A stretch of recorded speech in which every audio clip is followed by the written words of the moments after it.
찬양 감사합니다. 성령님의 은혜를 간절히 구했습니다. 성령님의 돌보심이 함께하심이 우리와 함께하신 줄 믿습니다. 자, 말씀 봅니다. 말씀은 룻기서 1장 14절부터 18절까지입니다. 룻기 1장 14절부터 봅니다. 그들이 소리를 높여 다시 울더니 오르바는 그의 시어머니에게 입맞추되 룻은 그를 붙쫓았더라. 나오미가 또 이르되 보라 내 동서는 그의 백성과 그의 신들에게로 돌아가나니 너도 너희 동서를 따라 돌아가라 하니 룻이 이르되 내게 어머니를 떠나며 어머니를 따르지 말고 돌아가라 강건하지 마옵소서. 어머니께서 가시는 곳에 나도 가고 어머니께서 머무시는 곳에서 나도 머물겠나이다. 어머니의 백성이 나의 백성이 되고 어머니의 하나님이 나의 하나님이 되시리니 어머니께서 죽으시는 곳에서 나도 죽어 거기 묻힐 것이라. 만일 내가 죽는 일 외에 어머니를 떠나면 여호와께서 내게 벌을 내리시고 더 내리시기를 원하나이다 하는지라. 나오미가 룻이 자기와 함께 가기로 굳게 결심함을 보고 그에게 말하기를 그치니라. 아멘. 자, 봉독해드린 룻기 1장 14절부터 18절을 본문으로 룻은 그를 붙여짰더라 라는 제목으로 함께 말씀 나누도록 하겠습니다. 본문 14절은 룻은 그를 붙여짰더라 라고 말씀합니다. 이것은 굳게 달라붙어 쫓았다라는 그런 말입니다. 이 붙여짰다라 이 말 발음도 잘 안 되는데 붙여짰더라라는 말이 우리에게 무슨 의미를 주는 걸까요? 이 붙여춤은 우리에게 무슨 유익을 주는 걸까요? 붙잡는 것은 우리에게 무슨 결과를 보게 할까요? 오늘은 이 붙여춤에 대해서 말씀을 함께 나누려고 합니다. 자, 오늘 세 부분으로 말씀을 전합니다. 먼저 들어감입니다. 붙여춤은 들어감의 은혜를 얻게 합니다. 붙여춤이 하나님이 양식을 주시는 곳으로 들어가게 합니다. 붙여춤은 하나님의 축복의 세계로 들어가게 합니다. 그래서 이 붙여춤은 은혜입니다. 하나님이 은혜를 주셔서 부족해 하시면서 들어가게 합니다. 그래서 은혜로 들어가게 되는 겁니다. 자, 본문 16절입니다. 어머니께서 가시는 곳에 나도 가고 어머니께서 머무시는 곳에서 나도 머물겠나이다.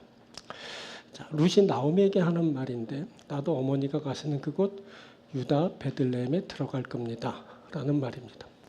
룻이 그때 시어머니 나오미와 함께 나오미가 가고 있는 유다 베들레헴에 들어가기를 원했습니다. 그래서 강력하게 어머니께서 가시는 곳에 나도 가고 어머니께서 머무시는 곳에서 나도 머물겠나이다 라고 말한 겁니다. 이때 유다 베들레헴으로 가는 것이 시어머니 나오미에게는 돌아가는 것이었습니다. 그런데 모압 여인이었던 룻에게는 돌아가는 것이 아니라 들어가는 것이었습니다. 그때 모압 여인 룻이 유다 땅 베들레헴에 들어갑니다. 이것은 단순히 유다 땅으로 들어가는 것만을 말하지 않습니다. 그것은 하나님 야훼께서 돌보시는 곳으로 들어가는 것을 말하는 겁니다. 룻이 야훼 하나님이 계시는 곳으로 들어갑니다. 그런데 룻이 모압 사람입니다. 모압 여인 룻이 하나님이 계시는 유다 땅으로 들어가게 된 겁니다. 자, 룻기는 룻을 언급할 때마다 계속 모압 여인이란 수식어를 사용합니다. 나오미가 모압 지방에서 룻과 함께 돌아왔다는 말을 할 때도 룻을 모압 여인이라고 말하고 있습니다. 자, 22절 보면 나오미가 모압 지방에서 그의 며느리 모압 여인과 룻과 함께 돌아왔는데 이렇게 말합니다. 자세히 보면 모압 지방에서 모압 여인 룻과 함께 돌아왔다라고 말합니다. 계속해서 모압 여인이란 말을 반복해서 사용하고 있죠. 이는 수사적으로 룻이 모압 사람이라는 것을 강조하기 위함입니다. 이것이 이렇게 룻이 모압 사람이라는 것을 강조한 것은 모압 여인이었던 그녀가 유다 땅에 들어온 것을 유심히 보게 하려는 것입니다.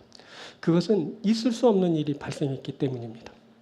모압 사람이 유다 땅에 들어왔다고? 그런 일이 실제로 일어났단 말이야? 아니, 어떻게 그런 일이 일어날 수 있지? 자, 모압 사람은 아브라함의 조카 롯과 그의 딸 사이에서 난 아들 모압의 후손들입니다. 신명기 3장 3절을 보면 이 모압 사람은 야훼의 총회에 영원히 들어올 수 없도록 제한되었습니다. 그리고 이어지는 말씀은 모압 왕 발락이 주술사 발람을 매수해서 이스라엘을 저주하도록 한 일을 언급하면서 내 평생에 그들의 평안함과 형통함을 영원히 구하지 말지니라 라고 모압 사람들이 평안하게 번영하도록 하지 말 것을 말씀하기도 했습니다. 또 민수기 25장을 보면 이스라엘 백성이 모압 여자들과 음행한 일을 기록하고 있는데 당시 모압 여자들이 자기 신 바알 부올에게 제사를 드리고 이스라엘 남자들과 함께 음행을 저질렀습니다. 이 일은 하나님을 노하게 하였고 결국 그 일에 가담한 이스라엘 남자들이 죽임을 당하게 되었습니다. 또 룻기의 시대적 배경이 된 사사기를 보면 이스라엘이 악을 행하다가 하나님의 진노를 사 모압을 18해 동안이나 섬기는 일이 있었습니다. 자, 이런 이유들로 이스라엘은 모압을 경계의 대상으로 삼고 기피했습니다. 그때 특히 모압 여인은 기피 대상 제1순위에 올라 있었습니다. 그런데 그때 룻이 어머니께서 가시는 곳에 나도 가고 어머니께서 머무시는 곳에 나도 머물겠나이다 라고 한 겁니다. 그리고 나오미가 돌아왔을 때는 모압 여인 롯과 함께 돌아왔다고 룻이 모압 땅에 들어왔음을 결과적인 사실로 말하고 있습니다. 자, 보니까 모압 여인이 룻이 유다 땅에 들어왔습니다. 자, 이것이 가능한 일입니까? 이것이 어떻게 가능했을까요? 자, 룻기는 나오미와 룻이 유다 땅으로 들어오는 과정의 일을 일체 말해주지 않습니다. 룻이 유다 땅으로 들어가는 과정에서 큰 어려움을 겪었지만 남다르게 노력해서 그것을 극복했다거나 그녀가 라합처럼 이스라엘을 위해 특출한 공을 세워 업적을 남겼다거나 하는 그런 일들이 기록되지 않았습니다. 룻기는 그저 돌아오는 과정에서 있었던 시어머니 나오미와의 대화 내용만 기록하고 있습니다. 이것은 이들의 대화가 유다 땅으로 들어가는 주요 역할을 했다는 것을 알려줍니다. 룻이 유다 땅으로 들어오는 일이 그렇게 진행된 겁니다. 자, 시어머니 나오미는 며느리들을 선대하면서 그녀들을 어머니의 집으로 돌려보내려 하였습니다. 그래서 둘째 며느리 오르바는 시어머니 나오미에게 입맞추고 자신의 어머니 집으로 돌아갔습니다. 그런데 첫째 며느리 룻은 오히려 시어머니 나오미에게 찰싹 달라붙으면서 그를 붙여쳤습니다. 그렇게 해서 나오미와 그의 며느리 모압 여인 룻이 유다 땅 베들레헴에 이르게 된 겁니다. 보면 룻은 돌아가지 않고 들어가는 길을 선택했습니다. 자, 15절 보면 나오미가 또 이르되 보라 내 동서는 그의 백성과 그의 신들에게로 돌아가나니 너도 너의 동서를 따라 돌아가라 하니 룻이 이르되 어머니께서 가시는 곳에 나도 가고 어머니께서 머무시는 곳에서 나도 머물겠나이다. 돌아가라 돌아가라 하는데 룻은 아닙니다. 나는 어머니와 함께 갈 겁니다. 이렇게 말하고 있죠. 이것은 그의 백성뿐만 아니라 그의 신들에게로 돌아가는 것을 거절한 것이었습니다. 이것은 시어머니 나오미의 백성뿐만 아니라 그의 하나님에게로 가는 것을 선택한 겁니다. 룻은 시어머니가 섬기는 하나님 야훼에게로 가는 길을 선택했습니다. 그것은 하나님 야훼가 다스리는 그곳으로 들어가는 것이었습니다. 룻은 야훼가 계시는 그 돌보심의 세계로 들어가기를 원했습니다. 자, 이 들어가는 일을 위해서 룻은 시어머니 나오미를 붙여찼습니다. 그때 붙잡는 일이 있었던 겁니다. 자, 모압 여인 룻이 붙여찼습니다. 이 붙여침이 하나님이 다스리는 세계로 들어가게 했습니다. 이 붙여침은 하나님이 축복을 주시는 그곳으로 들어가게 합니다. 이 붙여침은 긍휼히 여기고 사랑하는 마음에서 빚어지는 일입니다. 그때 룻과 시어머니 나오미는 서로를 선대, 즉 헤세드 하였습니다. 시어머니 나오미가 며느리들을 선대하기를 원하였습니다. 그런데 이 선대가 있기 전 며느리들이 먼저 나오미를 선대하였습니다. 보니까 이들이 서로 선대한 겁니다. 이들이 서로 사랑하고 불쌍히 여겼습니다. 이것이 룻으로 하여금 시어머니 룻을 붙잡게 하였습니다. 그런데 룻의 입장에서 보면 시어머니 나오미를 쫓는다는 것이 그리 탐탁치 않은 일처럼 보입니다. 기근을 만나 이방 땅으로 피신해 온 사람입니다. 살고자 왔지만 남편 그리고 두 아들이 죽고 말았습니다. 이제 나오미가 홀로 남겨졌는데 그녀는 다 잃은 여인입니다. 그를 따른다는 것은 불행을 자처하는 것처럼 보입니다. 그런데 룻이 어쩌자고 그런 여인을 붙잡는 겁니다. 다 잃고 망한 여인을 쫓다니 좀 어떻게 된 거 아닙니까? 그런데 룻이 나오미에게서 남다른 무언가를 보았습니다. 나오미는 모든 것을 다 잃었지만 그녀의 삶은 무너지지 않았습니다. 그녀가 남편을 잃고도 두 아들 잃고도 완전히 무너지지 않았습니다. 나오미는 다 잃고도 중심을 잃지 않고 있습니다. 그녀의 태도에 흔들림이 없습니다. 그녀가 무슨 경황이 있다고 며느리들을 돌아봅니까? 무슨 정신으로 며느리들을 생각하면서 선대합니까? 자, 그것은 하나님이 나오미에게 그 변함없는 사랑과 긍휼의 마음을 베풀어 주셨기 때문입니다. 나오미가 하나님으로부터 그 선대하심, 그 사랑하심과 불쌍히 여김을 받고 그것으로 며느리들을 사랑하고 긍휼히 여긴 겁니다. 무엇보다 나오미의 하나님에 대한 신뢰에 변함이 없었습니다. 다 잃고도 나오미는 여전히 하나님을 신뢰하고 있습니다. 그래서 나오미에겐 여전히 희망이 있습니다. 그녀가 희망을 갖고 하나님께로 돌아가겠다고 하고 있습니다. 그 하나님은 나오미에게서 모든 것을 앗아가신 분이십니다. 하나님이 남편을 두 아들을 데려가셨습니다. 하나님이 그 가정을 깨뜨리셨습니다. 그런데 그럼에도 나오미는 하나님에게서 소망을 발견하고 있습니다. 그래서 하나님이 계시는 그곳으로 돌아가겠다고 하는 겁니다. 바로 룻이 이것을 본 겁니다. 어떻게 저럴 수 있지? 어떻게 저런 상황에서도 남을 배려하고 불쌍히 여길 수 있는 거지? 어떻게 저런 현실을 경험하고도 여전히 하나님을 신뢰할 수 있는 거지? 어떻게 저런 끔찍한 일을 겪고도 하나님에게로 간다고 하는 것일까? 도대체 그 하나님은 어떤 분이신 거야? 룻은 시어머니가 섬기는 하나님이 분명히 살아계신 하나님이시라는 것을 알게 되었습니다. 그 하나님은 백성이 잘못된 길을 걸으면 징벌하시고 백성이 돌이키면 다시 축복하시는 분이십니다. 룻이 그동안 알고 있었던 모압의 신들은 사람에 대한 이러한 뜻을 갖고 있지 않습니다. 그 신들은 사람에 대한 목적을 갖고 있지 않으며 오히려 사람의 요구, 즉 사람의 목적에 따라 복을 주어야 합니다. 그것은 그 신들이 사람의 목적에 따라 만들어졌기 때문입니다. 그런데 시어머니가 섬기는 하나님 야훼는 사람에 대한 목적을 갖고 계십니다. 그래서 그 목적에 반하는 행동을 하면 벌을 주시기도 하고 또 순종할 때는 축복을 하시기도 하는 겁니다. 그 하나님이 지금 백성을 돌보시고 계신다라는 소식을 전하면서 어머니 나오미를 부르고 계십니다. 부르신 하나님이 어머니 나오미와 함께 하시고 길을 여시고 그 돌아오는 길을 인도하고 계십니다. 그래서 어머니가 그 모든 고난 가운데서 망하고 죽게 되었지만 다시 하나님에게로 돌아간다고 그래야 산다고 하면서 그 길을 가고 있는 겁니다. 자, 어머니를 쫓아가자. 시어머니를 부르고 인도하시는 그 하나님을 나도 만나야겠다. 어머니를 쫓으면 나도 하나님의 돌보심의 세계에 들어가게 될 것이다. 그래서 부쫓은 겁니다. 이 부쫓음에는 기본적으로 하나님의 은혜가 깃들여 있습니다. 은혜 없이는 부쫓지 못합니다. 은혜 없이는 망하고 죽게 된 자를 따를 수 없는 겁니다. 오직 은혜가 부쫓게 하는 겁니다. 이 은혜로 말미암은 부쫓음은 하나님의 축복의 세계로 들어가게 합니다. 모압 사람이어서 태생적인 결격 사유를 지닌 모압 사람이라도 모압 여인으로 역사적인 흔결을 가지게 되었을지라도 은혜로 들어갑니다. 자격이 없을지라도 들어가는 겁니다. 그래서 은혜로 들어가는 겁니다. 그것은 하나님이 하시기 때문입니다. 하나님이 들어가게 하십니다. 그래서 자격 없는 자가 들어갑니다.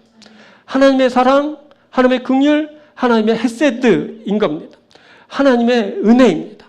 이것이 바로 들어감의 은혜입니다. 사람이 하나님 베풀어 주시는 은혜로 들어가게 됩니다. 자, 하나님의 헤세드, 그 은혜가 이방 모압 여인 룻에게 임하였습니다. 그때 하나님이 모압 여인 룻을 주목하셨습니다. 하나님이 모압 여인 룻을 은혜의 세계로 들어가게 하셨습니다. 자, 하나님은 이방인들을 구원하시기 기뻐하십니다. 하나님이 이방인들을 은혜의 자리로 들어가게 하십니다. 여러분, 우리가 이방인입니다. 많은 기독교인들이 착각을 하더라고요. 이방인이 아니라는 거야. 그럼 뭐 이스라엘 사람입니까? 이방인은 이스라엘 사람들을 뺀 모든 전 세계 사람들을 말하는 겁니다. 우리가 이방인입니다. 근데 이방인이 막 아니라고 막 대들더라고요. 이방인이라 그랬더니. 이방인입니다. 우리가 어쩌면 모압 여인 룻처럼의 그런 처지와 상황에 놓여 있는 겁니다. 거기다 우리가 죄를 지었습니다. 하나님께로 갈 자격이 없습니다. 모든 사람은 하나님의 영광에 이르지 못합니다. 그런데 우리가 하나님의 세계를 넘보고 있습니다. 지금 들어가겠다는 겁니다. 어떻게 들어가죠? 우리가 이방인인데 죄가 그렇게 끔찍한데 우리가 은혜로 들어가는 겁니다. 우리가 은혜로 들어갑니다. 그것을 하나님께서 룻기를 통해 우리에게 보여주시는 겁니다. 태생적으로 결함이 있고 역사적으로 흠결이 있고 도무지 자격이 없는 모압 여인 룻을 하나님께서 유다 땅 베들레헴으로 인도하여 들이셨습니다. 이것은 자격으로 들어가지 않고 은혜로 들어간다라는 것을 말해주는 겁니다. 그래서 우리가 은혜로 들어가는 겁니다. 우리가 하나님 나라에 이르게 될 겁니다. 어떻게? 은혜로 들어가는 겁니다. 오직 은혜로 들어가는 겁니다. 하나님의 은혜를 힘입고 하나님 나라에 들어가는 귀한 여러분들이 되길 주의 이름으로 축원드립니다. 자, 두 번째는 존재의 변화입니다. 부처춤은 존재의 변화를 이루게 합니다. 자, 이때 부처춤의 과정을 통해서 사람이 존재의 변화를 이루게 됩니다. 그래서 부처춤은 은혜입니다. 하나님은 은혜를 주셔서 변화를 이루게 하십니다. 은혜로 변화되는 겁니다. 자, 본문 16절. 어머니의 백성이 나의 백성이 되고 어머니 하나님이 나의 하나님이 되시리니. 보면 되고 되시리니 라는 말이 납니다. 이게 뭐죠? 뭔가 될 거라는 말입니다. 그것은 어머니의 백성이 나의 백성이 되고 어머니 하나님이 나의 하나님이 되는 것입니다. 이것은 변화를 말하는 겁니다.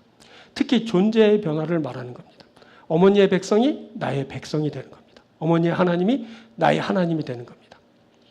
이때 변하는 것은 내가 아니라 너, 즉 대상이 변하는 것으로 말해집니다. 하지만 실질적으로 변하는 것은 너가 아니라 내가 변하는 겁니다. 내가 변화해서 너가 내 백성이 되고 하나님이 되시는 겁니다. 이때 너, 즉 백성과 하나님은 그대로입니다. 내가 변하는 겁니다. 그래서 너가 내 백성이 되고 하나님이 되는 겁니다. 그렇게 상대인 너가 나의 백성이 되고 하나님이 되는 것을 말해주고 있습니다. 내가 변화되면 너가 내 백성이 되고 하나님이 된다라는 것을 말하고 있는 겁니다. 그런데 앞에서도 말했지만 문제가 있습니다. 룻이 모압 사람입니다. 어떻게 나오미의 백성이 룻의 백성이 됩니까? 어떻게 나오미의 하나님이 룻의 하나님이 됩니까? 이건 불가능한 일인 겁니다. 그래서 뭐 그럴 수도 있지 뭐 하고 보다가 아닌데 그럴 수 없는데 하고 반응하게 되는 겁니다. 나오미도 그렇게 보았습니다. 자, 본문 15절을 보면 나오미가 룻에게 보라 내 동서는 그의 백성과 그의 신들에게로 돌아가나니 너도 너희 동서를 따라 돌아가라 라고 합니다. 이는 나오미가 모압 여인이었던 룻과 자신을 구분 지으면서 하는 말입니다. 룻은 모압 사람으로 그의 백성이 있고 섬기는 신들이 있는 그곳으로 돌아가야 되는 겁니다. 자, 앞에서 이미 살핀 대로 모압 사람은 태생적으로 이스라엘 사람과 섞이고 교류할 만한 사이가 아닙니다. 그들이 근친 상간을 통해 즉 아버지와 딸 사이에서 난 자들의 후손입니다. 하나님이 이것을 죄악으로 규정하셨습니다. 그래서 저들이 야훼의 총회에 들어오지 못하게 하였습니다. 또 모압 여인은 역사적으로 이스라엘에게 큰 상처를 입혔고 그래서 경계의 대상으로 지목된 상태였습니다. 모압 여자들이 자신의 신들에게 제사를 드리고 그 신당에서 이스라엘 남자와 음행을 저질렀습니다. 하나님이 진노하셨고 죽게 되는 일이 있었습니다. 자, 그 외에도 모압 사람은 이스라엘의 대적으로 침략을 입삼고 어쩔 때는 압제하고 착취하기도 했습니다. 그래서 모압 사람은 같은 백성으로 여겨질 수 없으며 서로 섬기는 하나님이 달랐습니다. 그때 모압 사람들은 자신만의 고유 영역에서 자신만의 정체성을 갖고 그모스라는 신을 자신의 하나님으로 섬겼습니다. 그래서 나오미는 너와 나의 백성이 다르고 너가 섬기는 하나님과 내가 섬기는 하나님이 엄연히 다르다라는 것을 분명히 했습니다. 나오미가 또 이르되 보라 내 동서는 그의 백성과 그의 신들에게로 돌아가나니 너도 너의 동서를 따라 돌아가라. 자, 여기서 그의 신들에게로 할 때 신들이란 말로 하나님이란 뜻의 보통 명사 엘로힘이 쓰였습니다. 이는 모압 사람들이 자신들의 신들을 하나님으로 섬겼다라는 것을 말하기 위함이고 오르바는 그의 하나님에게로 돌아갔습니다.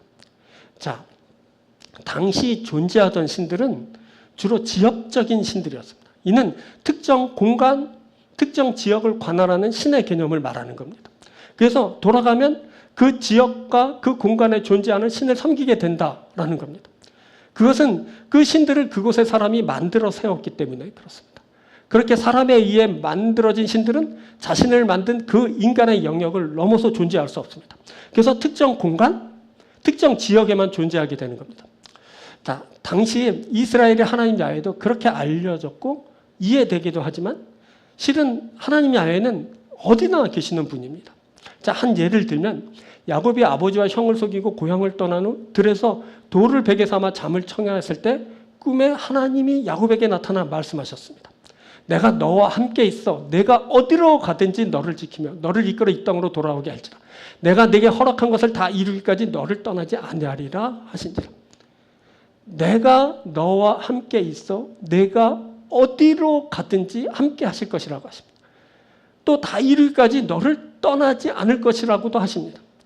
보니까 어디든 존재하는 야훼 하나님이십니다. 지역적으로 한 곳에 머물러 있는 우상이 아니라 이 세상을 창조하시고 그래서 만유의 그 어떤 곳에도 존재하실 수 있는 하나님이 바로 야훼 하나님이신 겁니다. 그 하나님이 지금 나오미와 함께 하십니다. 그 하나님이 지금 나오미를 모압에서부터 유다 땅 베들레헴으로 인도하고 계십니다. 그런데 모압의 신들은 그렇지 않습니다. 모압에 가야 그곳에서 만나게 되는 우상들입니다. 그 신들은 그야말로 지역적인 우상들로 특정한 곳에 세워져 그곳의 백성들에게 복을 주는 존재로 알려져 있습니다. 그 우상들은 사람들이 만들어 세웠기 때문에 무조건 그 사람들을 위합니다. 그렇게 그런 용도로 만들어졌기 때문입니다. 이 우상은 그래서 공의나 진리 이런 거 모릅니다. 그래서 그것에 따라 판단하고 심판하는 일이 없습니다. 그냥 특정 지역에 세워져 복을 주거나 겨우 한다면 지켜주는 일 정도를 하는 겁니다. 자, 그러고 보니까 나오미의 말이 어느 정도 이해가 됩니다. 나오미가 또 이르되 보라 내 동성은 그의 백성과 그의 신들에게로 돌아가나니 너도 너의 동서를 따라 돌아가라. 그러니 룻 너도 내 백성이 섬기는 그 하나님에게로 돌아가라. 모압으로 가라 이렇게 말하고 있습니다. 그런데 룻은 어머니의 백성이 나의 백성이 되고 어머니 하나님이 나의 하나님이 되시리니 라고 대답했습니다. 자, 그런데 보니까 아무리 뭐 그렇다 하더라도 룻이 그렇게 하면 그렇다고 하면 그렇게 되는 겁니까? 그렇게 룻 혼자 그렇다고 해서 나오미의 백성이 룻의 백성이 되고 나오미의 하나님이 뭐 룻의 하나님이 되는 것은 아닙니다. 그런데 룻은 시어머니 나오미를 붙여쳤습니다. 이 붙잡는 일이 하나님의 돌보심의 자리로 들어가게 했죠. 그리고 그때 룻이 변화되는 과정을 거치게 됩니다. 그때 룻이 어머니의 백성이 나의 백성이 되고 어머니 하나님이 나의 하나님이 되시리니 라고 말하자 나오미는 더 이상 자신과 룻 사이를 구분짓는 말을 하지 않습니다. 나오미가 룻이 자기와 함께 가기로 굳게 결심함을 보고 그에게 말하기를 그치니라. 더 이상 돌아가라라고 말하는 것을 하지 않게 된 것은 룻의 굳은 결심을 보고 그녀의 붙잡는 그래서 이제 더 이상 뗄 수 없도록 밀접하게 달라붙은 그 일치됨을 보고 그렇게 말하게 된 것입니다. 그 붙여침은 존재의 변화를 이루었습니다. 룻의 말처럼 어머니의 백성이 그녀의 백성이 되고 어머니 하나님이 그녀의 하나님이 되는 일이 있게 된 겁니다. 자, 빌립보서 2장 6절부터 8절을 한번 봅니다. 그는 근본 하나님의 본체시나 하나님과 동등됨을 취할 것으로 여기지 아니하시고 오히려 자기를 비워 종의 형체를 가지사 사람들과 같이 되셨고 사람의 모양으로 나타나사 자기를 낮추시고 죽기까지 복종하셨으니 곧 십자가에 죽으심이라. 이 말씀은 너에게로 와서 너처럼 되는 존재의 변화에 대해서 말씀합니다. 예수께서는 근본 하나님의 본체시나 하나님과 동등됨을 취할 것으로 여기지 않으셨습니다. 예수께서는 오히려 자기를 비워 종의 형체를 가지시고 사람과 같이 되셨습니다. 예수께서는 사람의 모양을 나타나셔서 자기를 낮추시고 죽기까지 복종하셨습니다. 자, 예수께서 지신 십자가는 너에게로 와서 너처럼 되는 존재의 변화를 말해줍니다. 영원하신 하나님의 본체이신 예수께서 십자가를 지시고 한계를 지닌 인간처럼 죽으셨습니다. 너에게로 와서 너처럼 된 것입니다. 예수께서는 세상의 아픔과 고통을 자신의 것으로 여기시고 이 세상 한가운데로 오셨습니다. 이 세상 한가운데로 오실 때 예수께서는 너처럼 되는 존재로 변화된 모습으로 오신 것입니다. 자, 그 옛날 이 예수님의 마음과 같은 마음으로 섬긴 한 여인이 있었는데 바로 모압 여인 룻입니다. 룻은 시어머니 나오미의 아픔과 고통을 헤아리며 그것을 자신의 것으로 여기고 시어머니의 삶으로 들어가고 있습니다. 그때 룻은 어머니의 백성이 나의 백성이 되고 어머니 하나님이 나의 하나님이 되시리니라고 말하면서 어머니와 일치된 모습으로 살기를 원하였습니다. 이 일을 이루기 위해서 그녀는 시어머니 나오미와 굳게 결합하여 쫓았습니다. 이 붙쫓음은 어머니의 백성이 나의 백성이 되고 어머니 하나님이 나의 하나님이 되게 하였습니다. 그 이후로 룻은 어머니의 백성처럼 되어 어머니의 하나님을 섬기면서 살아갔습니다. 그래서 룻의 후손으로 다윗 왕이 나왔고 예수 그리스도께서 나셨습니다. 그녀의 말처럼 룻이 어머니의 백성이 나의 백성이 되고 어머니의 하나님이 나의 하나님이 되는 일을 이루게 된 것입니다. 자, 이것이 하나님이 은혜를 주실 때 있게 되는 존재의 변화입니다. 하나님이 은혜를 주실 때 붙쫓는 일이 있게 됩니다. 그 붙쫓음은 존재의 변화를 이룹니다. 굳게 결합하여 따르면서 너처럼 되는 일이 일어나게 되는 겁니다. 이렇게 붙쫓음으로 따르는 자에게 존재의 변화가 있게 됩니다. 어떻게 된다고요? 너처럼 되는 겁니다. 이 일은 그리고 은혜를 따라 이루어지는 겁니다. 은혜로 붙잡고 은혜로 존재의 변화를 이루게 되는 겁니다. 그때 내가 너처럼 되는 일이 일어난 겁니다. 이 붙잡는 일이 우리에게 필요합니다. 이 붙잡는 일이 우리에게 존재의 변화를 이루기 때문입니다. 그래서 우리에게 하나님의 은혜가 필요합니다. 하나님의 은혜 아래에 있으면 우리가 붙잡게 됩니다. 우리가 서로 뗄 수 없도록 결합되어 함께 가게 됩니다. 우리가 존재의 변화를 이루면서 함께 가는 겁니다. 우리가 이제 한 백성이 되고 한 하나님을 섬깁니다. 아까도 말씀드렸죠. 우리가 이방인이고 죄가 많지만 우리가 거룩한 존재로 변화될 겁니다. 그것은 은혜로 이루어지는 일이고 은혜로 우리가 붙잡게 될 때 우리가 그 과정에서 이 존재의 변화를 맛보고 이제 누리게 되는 겁니다.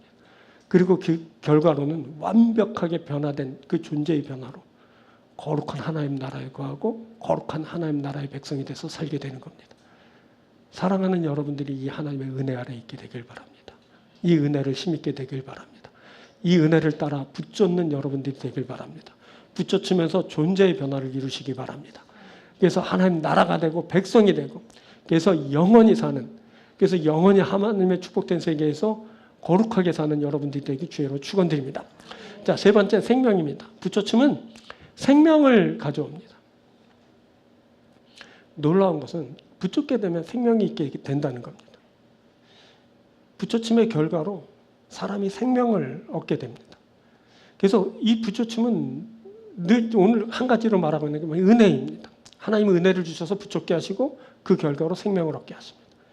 사람이 은혜로 생명을 얻게 되는 겁니다. 자, 본문 17절 봅니다. 어머니께서 죽으시는 곳에서 나도 죽어 거기 묻힐 것이라. 어떻게 들립니까? 죽을 때까지 함께 하겠다라는 말처럼 들리지 않습니까? 근데 이 말은 죽어서도 함께 하겠다는 그런 말이기도 합니다.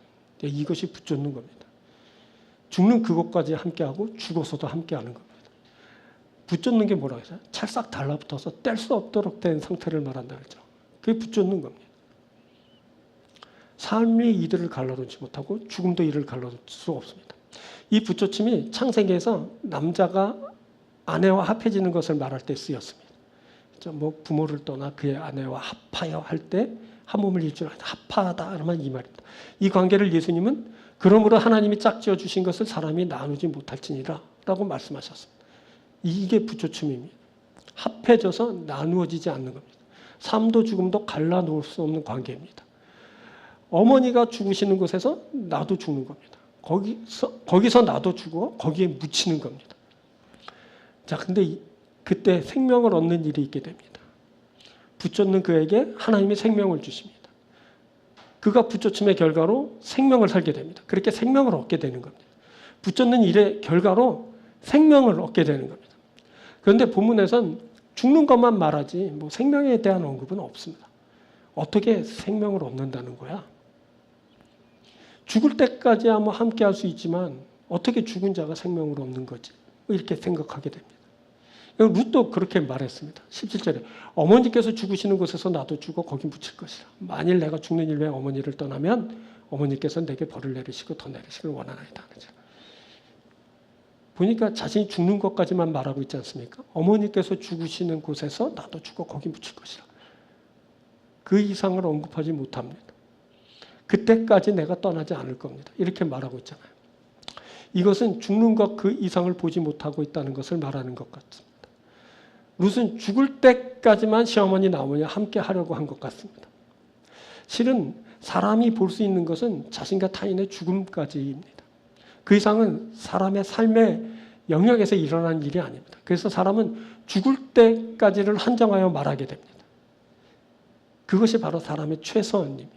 룻이 그렇게 말한 겁니다. 어머니께서 죽으시는 곳에서 나도 죽어 거기 묻힐 것이다.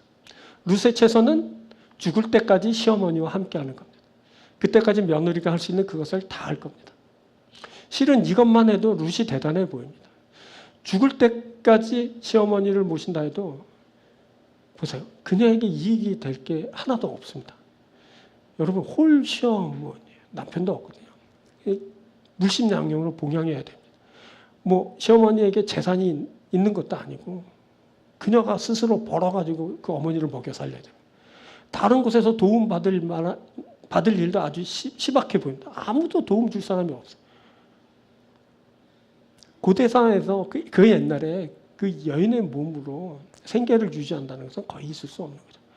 어떻게 생계를 유지해요? 몸 팔아서 창기가 돼서야 결국 먹고 살 수 있는 게 고대 과부들이나 홀로 사는 여인들의 그 삶의 모습이었거든요. 근데 룻이 겁도 없어요. 내가 시어머니 모실 겁니다. 함께 갈 겁니다. 죽을 때까지 내가 함께 할게요. 걱정하지 마세요, 어머니. 그러고 나선 겁니다. 그때 자신의 땅 모압 땅도 아닙니다. 모압은 뭐 아는 이웃도 있고 무러무러 친척도 있고 뭐 그래서 어떻게 살아보겠지만 이방 땅이거든요. 이스라엘 땅 유다 베들레헴에서 그렇게 하겠다는 겁니다. 세상 물정을 몰라도 너무 모릅니다. 아직 어려가지고 모르는지도 모릅니다. 그런데 놀랍게도 이것이 룻에게 생명을 가져왔습니다. 이것이 시어머니 나오미와 룻을 생명을 얻게 하였습니다. 붙잡는 일이 생명을 가져오게 됩니다. 그때 룻은 어머니께서 죽으시는 곳에서 나도 죽어 거기 묻힐 것이라고 말했습니다. 나오미도 그렇게 막 뭐 적극적으로 말하고 확신 있게 말하고 살짝 달라붙어 말하니까 더 이상 뭐 돌아가라는 말을 하지 않게 됐어요. 그래 함께 가자 이렇게 된 겁니다.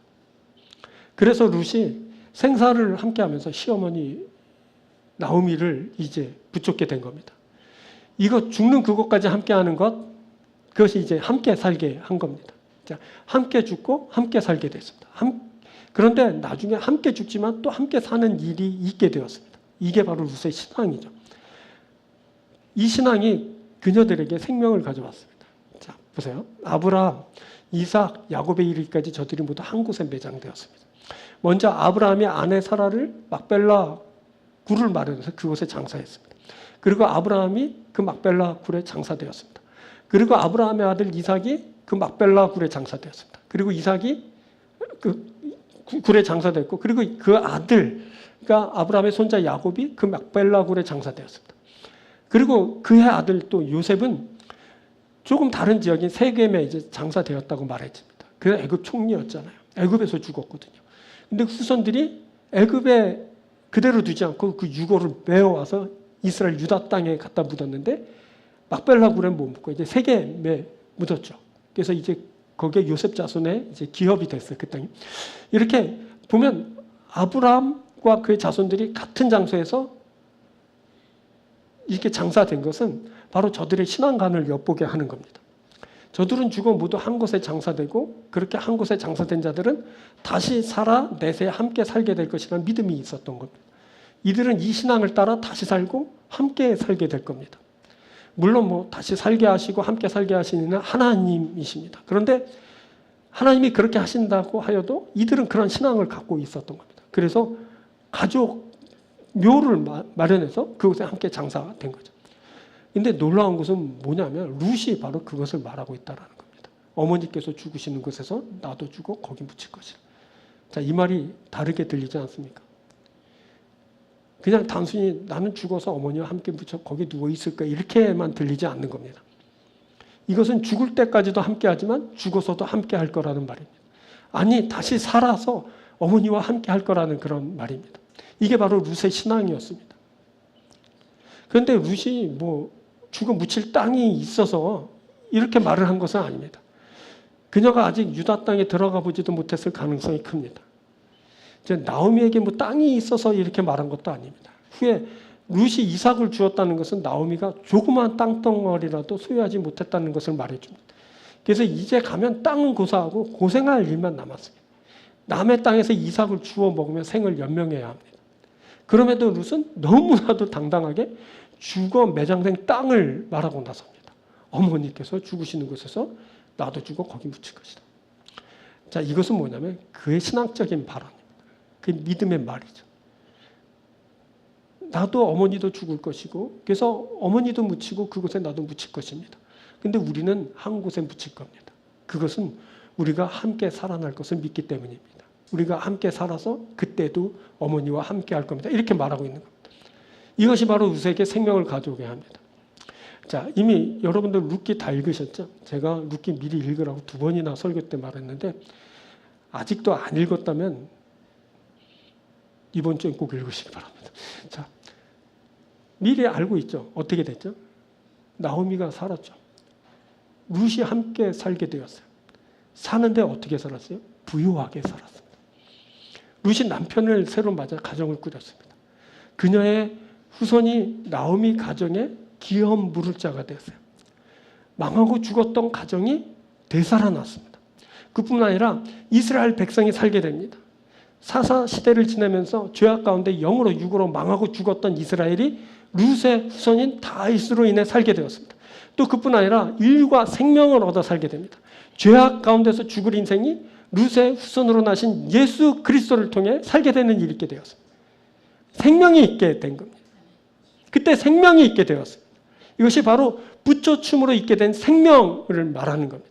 하나님은 오늘 룻기 이 말씀을 주시면서 부처춤의 은혜를 입고 붙잡게 되면 생명을 얻게 된다. 이것을 말하고 있는 겁니다. 죽어서 땅에 매장되고 죽을 인생이지만 다시 살게 될 것이다. 구원의 역사가 있게 될 것이다. 그것을 말해주고 있는 겁니다. 자, 우리는 이거 생명을 얻는 일이 그 메마른 사사 시대에 시작되고 진행되었다는 것을 주목하게 됩니다. 이것은 오늘날 같이 메마른 시대에 생명을 구하는 일이 하나님으로부터 시작되고 진행되고 있다는 것을 알려주는 겁니다. 세상이 강팍해지고 다 죽게 되고 다 죄인이고 다 악하고 다 어떻게 되고 하더라도 하나님의 구원의 역사는 멈추지 않습니다. 계속 진행되고 지금 이루어지고 있는 겁니다. 그것을 하나님이 룻의 이야기를 통해 보여주고 있습니다. 그때 사사시대는 다 죽을 인생이었거든요. 다 소견대로 행하고 하나님 없이 살고, 그렇죠? 나중에 뭐 사무엘 이야기를 보니까 그 사사시대 마지막 그 사사시대를 지낸 마지막 그 무렵의 그 사무엘을 보니까 그때는 하나님의 말씀이 들리기 참 희박한 시대라고 엘리 제사장을 말하는 그렇게 말하고 있지 않습니까? 아무튼 아무리 시대는 어떻게 되더라도 하나님의 구원의 역사는 시작되고 진행되고 있는 겁니다. 그것을 우리에게 보여주는 거예요. 그러니 여러분 세상을 보고 낙담하지 말고 하나님을 보고 희망을 가지시기 바랍니다. 구원의 역사가 시작되고 진행되고 있고 우리가 그 역사를 따라 우리가 구원을 받게 될 겁니다. 자기 소견대로 사는 그 시대에도 하나님은 하나님의 구원 계획을 드러내보시고 그것을 이루고 계십니다. 오늘날에 다 사람들이 자기 소견대로 살잖아요. 오늘 제가 이렇게 여러분들에게 막 일주일에 8일을 설교 준비해서 열심히 말한다 그래도 여러분들은 또 자기 소견대로 살 거잖아요. 돌아가서. 다 그렇게 살거든요. 저도 이 말을 하고 내 소견대로 또 살거든요. 또. 그렇다고 실망할 일은 아니야. 사람이 자기 소견대로 살아도 하나님은 살아계시니까. 하나님은 계속 구원 계획을 진행하고 계시니까. 어쨌든 은혜 아래 우리를 불러주시고 붙잡게 하시면서 우리를 구원하시고 생명을 주실 거니까. 이게 바로 우리의 신앙이니까. 우리의 신앙 따라 우리는 생명을 얻는 거예요.